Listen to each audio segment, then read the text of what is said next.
Hey guys, Mr. Riz to help you out on the second day of the 3.3 note. So what we're going to be looking at today is known as the first derivative test. So what we've been doing is parts of the first derivative test, but what we're going to do is just kind of put this all together and make this the big formal first derivative test. So what the first derivative test allows us to do is we first find the critical numbers. And those critical numbers are going to be points where the derivative does equal 0 or where the derivative does not exist. Once we know that, we can look at the intervals between those critical numbers and determine whether the graph is going up or down. And that's whether the derivative value is positive or negative. So if we pull these together and we have critical numbers that we can find, if we see that the interval before it is going down is negative, and then the interval afterwards is going up, we would say that that is a minimum. Or conversely here, if the derivative is positive, meaning the graph is going up, followed by the derivative being negative, the graph is going down, we would have a maximum. Now we can have some cases where we have a critical number in here and the intervals between the two are both positive or both negative. Those would be neither relative mins or relative maxes, and that's going to be something we talk about in the second derivative test. And don't worry, there's only 2 derivative tests that we will do in this class. So let's do kind of a tough problem, then we'll look through the homework to identify some other things. All right, so we want to find all the relative extrema, so the mins and maxes in the function on the interval from 0 to pi. So first off, if we think about this here, since we are looking at a closed interval, we are going to just look at our number line from 0 to 2 pi. Okay, so the first thing we want to do is define the critical numbers in this part. So let's take the derivative of this, f prime of x. All right, the derivative of 1/2 x is 1/2, and the derivative of minus sine is minus cosine. All right, so the derivative, we take it equal to 0. So when does the 1/2 minus cosine x equal 0? Well, that's when 1/2 is equal to cosine x. And if we look at our unit circle, we would have that as cosine is the x that is at pi over 3, and also at 2 pi over 3. Nope, other way around. Down there at the bottom. 5 pi over 3, yeah. Okay, so we got pi over 3 here, and we got 5 pi over 3. Okay, so we know that those are critical numbers. What we want to do now is let's pick some values, and we're going to plug into the derivative to determine whether this graph is going up or down. So let's pick a number in between 0 and pi over 3. How about pi over 4? That's kind of easy. So what is the derivative of pi over 4? What is 1/2 minus cosine of pi over 4? Okay, so I'm kind of a little lazy here, and not so much like super lazy, but I think this might be easier if we go through and just plug the value into the graphing calculator. So I'm going to grab mine out here, and I'm going to pause the video because it's going to take a second for this to load up. All right, so we really only care whether this graph is positive or negative. I just want to make sure I'm in radian mode. Okay, good. So let's plug this in. What is 1/2 minus cosine of pi over 4? Is this number positive or negative? It is a negative, so that means our graph is going down. We have a negative number here, so the graph is going down. Now let's pick a number in between. So let's pick a number in between pi over 3 and 5 pi over 3. I think pi is a pretty easy one to plug in. So what's 1/2 minus cosine of pi? We could plug this into the calculator, or this one's easy enough. Cosine of pi is -1. So what's 1/2 minus -1? That's a positive number. So everything in between here is going up. So the graph goes down, then up, and then we'll pick another number at the end here. Pick a number in between 2 pi and 5 pi over 3. There aren't too many. About 11 pi over 6. That's on the unit circle. So what is 1/2 minus cosine of 11 pi over 6? We can probably logically think and be like, okay, this is a cosine function, so it's going to be going up and down, or it's a sine function, it's a wave. It's probably going to be negative, but let's take out our graphing calculator.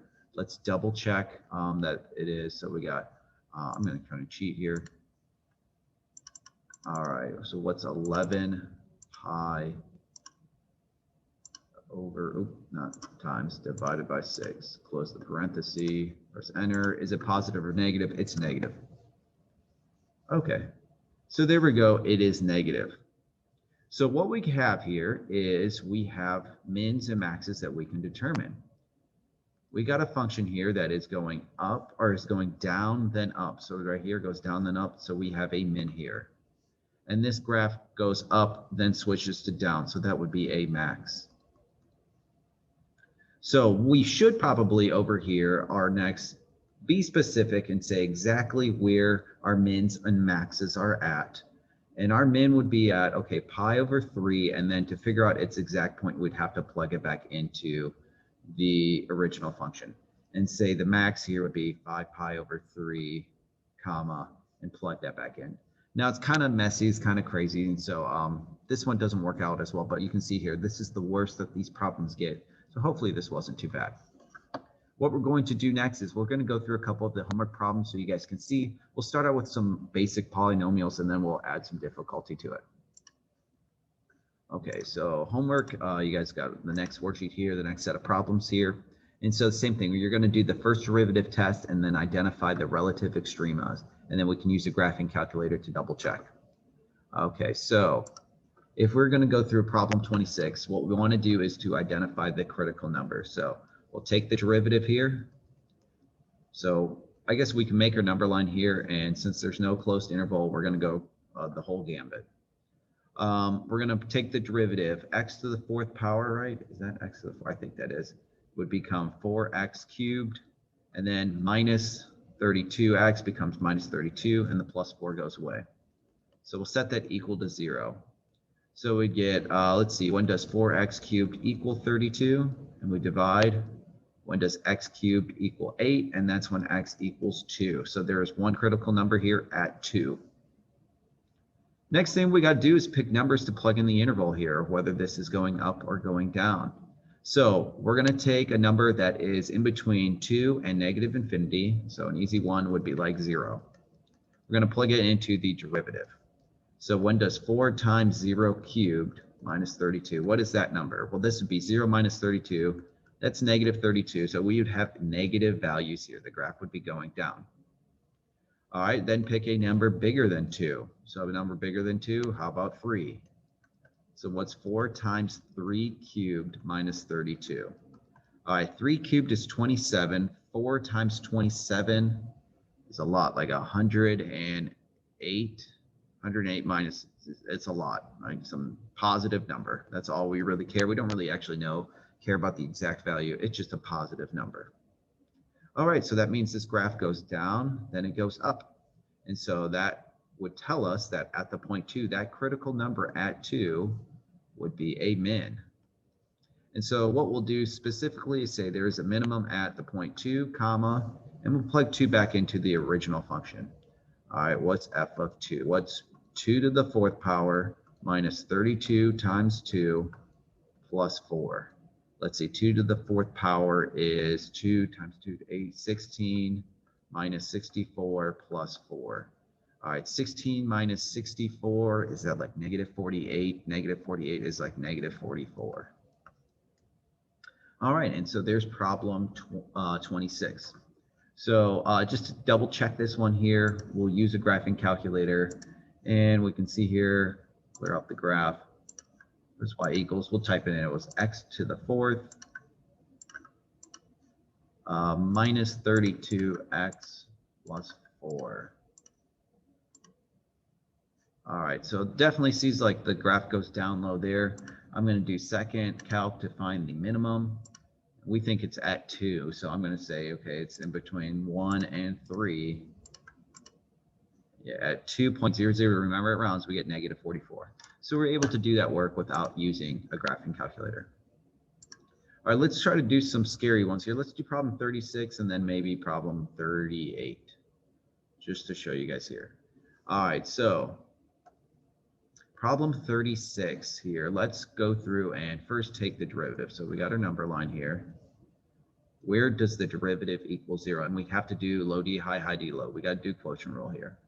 So f prime of x. We got low, x plus 1, d high, which would be 2x minus 2. Then we got minus high, x squared minus 2x plus 1. And then d low is just 1. All over the low, x plus 1.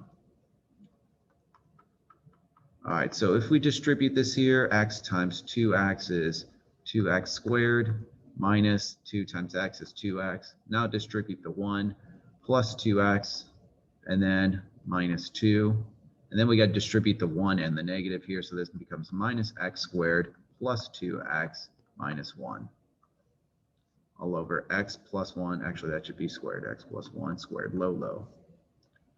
All right, so the first derivative, what do we got here? 2x squared minus x squared is just x squared. We got a minus 2x plus 2x, and then we have a plus 2x, so we got plus 2x. And then we have a minus 1 and a minus 2, so that makes a minus 3. And then we got over x plus 1 squared. Okay.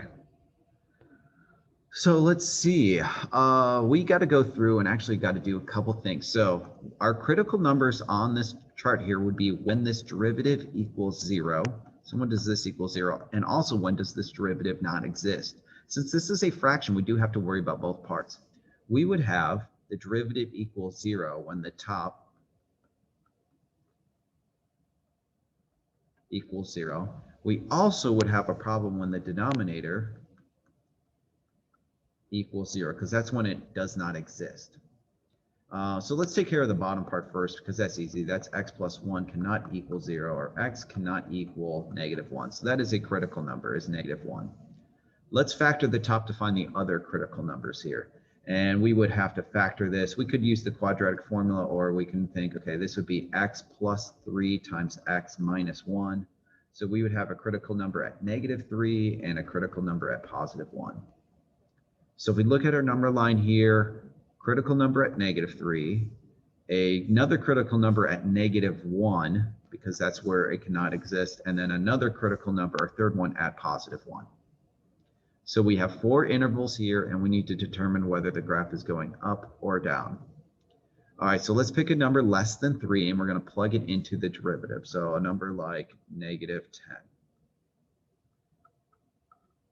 All right, what's negative 10 squared plus 2 times negative 10 minus 3 over negative 10 plus 1 squared? Well, one thing that's kind of nice about this here is this bottom here is no matter what's going to happen, if this was a negative number plus 1, we square it, it's going to be turned into a positive number. If this was a positive number plus 1 and we square it, and the bottom's always going to be positive. So really what's going to determine whether this graph is going up or down is whether the top of the fraction is positive or negative. So let's see, if we take negative 10 squared, that's 100. Let's see, minus 20, minus 3. Okay, that's a positive number. So the graph is going up. All right, now we'll pick a number in between negative 3 and negative 1. So how about negative 2? All right, so the bottom, like we said, is always going to be positive. Let's plug negative 2 into here and see what we get. What's a negative 2 squared plus 2 times negative 2 minus 3? So let's see, this is 4, and then minus 4 minus 3, and that is a negative number. All right, now we pick a number in between negative 1 and 1. Okay, how about 0? F prime of 0. All right, so if we think about here, if we plug that in, that's going to be always a positive number on the bottom. But let's see, this would be 0 plus 0 minus 3. Okay, that's going to be negative. And a negative divided by a positive is a negative. And then lastly, let's plug in a number bigger than 1, f prime of 2. And we can kind of use this one as an example. This would be 4 plus 4 minus 3. And that is a positive number, so the graph goes up. So the graph goes up, then down, then up. So we definitely know here, since it switches, we would have a maximum, and here we'd have a minimum. And this right here is a discontinuous point. This is a vertical asymptote because it makes the bottom equal 0 of the original function. So to make this problem even better, let's say where our mins and our maxes are at. Our max would be at the point, we'll plug in -3. All right, if we plug -3 back into the original problem, let's see, -3 plugged in, that'd be 9 plus 6 plus 1 over -3 plus 1, that'd be -2. So what is that? 15, 16 divided by -2, that would be at -8. And then if we plug in +1, all right, plugging them back into the original problem here, what's 1 squared is 1 minus 2 plus 1 over 1 plus 1. That would be at what, at 0 over 2? That'd be at 0. All right, now it does seem kind of weird that our max is higher than or lower than our min, but when we look at the graphing calculator, and I'm going to type in Desmos here just to kind of make this a little bit easier to look at. If we go to Desmos, pull up the graphing calculator. All right, what's x? I always like to put the division part first on Desmos. Minus 2x plus 1 over x plus 1. You can see the graph goes up and then down at -3, -8, and then it goes down and up. You can see right at 1 here is our jump. Okay, lastly, let's talk about these piecewise functions here, what we have to worry about those. Okay, so we do have some critical numbers here on our piecewise function. So in problem 38, it does go all the way across. But first off, this part where the graph jumps, it could jump, it could be a max, it could be a min, it could just be a jump, it could be a slide, it could meet perfectly. We're going to include that in our point here. So -1 is a critical number. Next thing that we're going to have to do is we're going to have to take the derivative of both of these here and find their critical numbers. So the first part here, what's the derivative of 2x plus 1? That's just 2. And can that ever equal 0? So there's no critical numbers on the first part, so we don't have to worry about the first equation. The bottom equation, though, we will have to take the derivative of. When does 2x equal 0? Well, that's when x equals 0. And so we do have x, 0 is bigger than -1, so that's in the interval. All right, so we do have a critical number there. All right, so let's actually look back at this. I probably shouldn't have crossed that one off. We need to go through here and let's pick a number less than -1, and any number less than -1 needs to go in the derivative of that. So remember, the derivative of that part is 2 for any x less than -1, and the derivative of the other part is 2x for any x greater than -1. All right, so we try to take a number less than -1, we can plug it into 2. 2 is always positive number, so this graph is always going up. Then let's see here. Let's pick a number in between -1 and 0. So we have to pick a number like -0.5. All right, that number is bigger than -1, so we'll plug it in here. What's 2 times -1/2? That is a -1, so the graph goes down. And then at 0 here, oh, pick a number bigger than 0. How about 1? What's 2 times 1? That is 2. That's a positive. So we know the graph goes up, and then we have our change of function here, and then it goes down, and then it goes up. Well, we definitely know that this part here is a min. The question is, well, if the graph goes up, then down, is the graph going up and then meeting exactly at the point going down, or is it going up and then there's like a drop off here? Or is it above there? So we could have a change here. So let's first talk about this minimum here, and we can locate that this is a min, and there's a min at the point 0, comma, we plug it back into here, that'd be -2. What about -1? Since that is a point that switches, we actually have to see, is that point connected or is it disconnected? If it's connected, that would be a max. If it is not, it's a neither. So we plug in -1 here. 2 times -1 is -2. -2 plus 1 is -1. All right, if we plug -1 into here, -1 squared is 1. 1 minus 2 is -1. Okay, so they do connect, and so this right here would be a max at -1, -1. Okay, so you did have to split it up into 2 kind of separate problems and merge them together. Okay, guys, so hopefully these examples help you out. If you have any questions, reach out. If not, I will see you guys for day 3. Have a good one.